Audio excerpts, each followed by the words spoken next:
All right, so to our email, she's feeling all sorts of guilty. She's got a friend that's sick right now. All of her friends are trying to support her friend, and she's the one like, oh, I really don't want to do this. I'm in a really weird spot, and I don't know how to handle it without seeming like an awful person.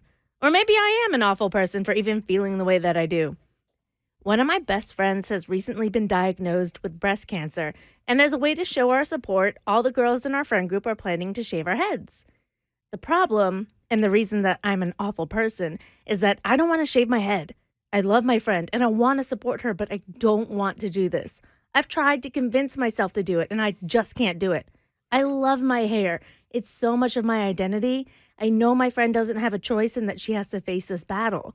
But I do have a choice, and I can't bring myself to choose this. I wish I could, but I can't. The only way I could is if I was forced to. I don't know how to tell them that I won't be shaving my head because I don't want to hurt her or make her feel like I'm not supporting her. But I have to say something because we're all getting together on Saturday to do it. What do I do? Oh, damn. Well, listen. What do you do? I don't think Everybody in your friend group is doing it, and you're the one that doesn't want to do it. Well, if everybody jumps off a bridge, are you going to do it too?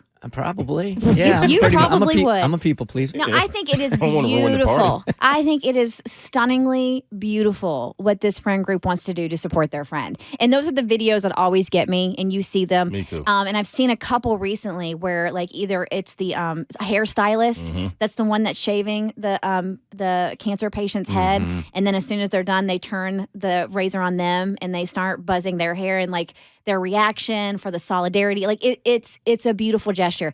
I don't think anybody should ever feel forced to do that, and nor do I think your friend who's going through cancer would expect you to do that. Oh, Cassie, I wouldn't expect you guys to shave your head. It looks like Cassie's about to start her villain arc. I started that years ago.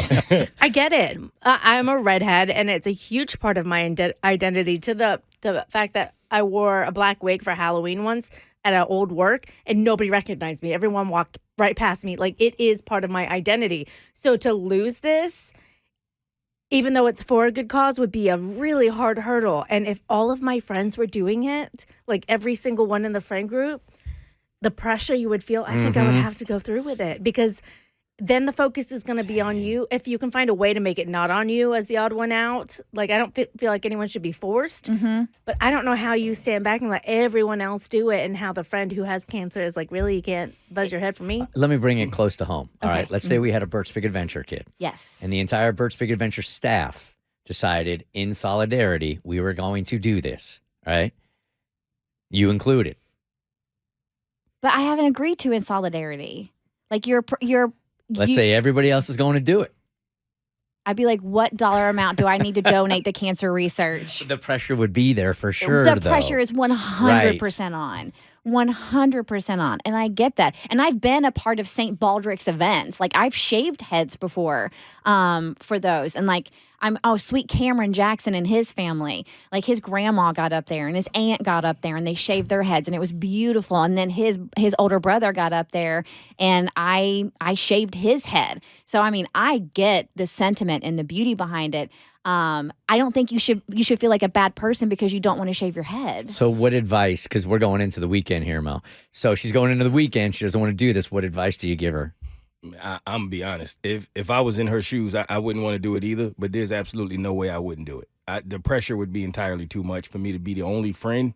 But if you are, if you're not going to do it, I think you just stand on it. I think you really explain to your friend why and hope that your friend will understand, but I really don't know how you go through without doing it. Go ahead. I think you got to do it. I would do it. I know it's hard, but I would look at my friend and be like, you don't have a choice. It's even harder. So I'm going to do this to support you. Okay. Hey, if you got a full bush, just go get waxed. What's the matter with you? It's not the same. Who are you right now? I don't know. So that's your alternative to shaving your head? It's something. Sorry you have cancer. I went to Sweet Peach in your honor and got waxed. I mean, it's something. I was going to say, good job thinking outside the box, but it didn't seem appropriate. Didn't seem appropriate. The Bert Show. Like what you just watched? Well, you can get way more of The Bert Show on Apple, Spotify, Stitcher, or wherever you get your favorite podcast.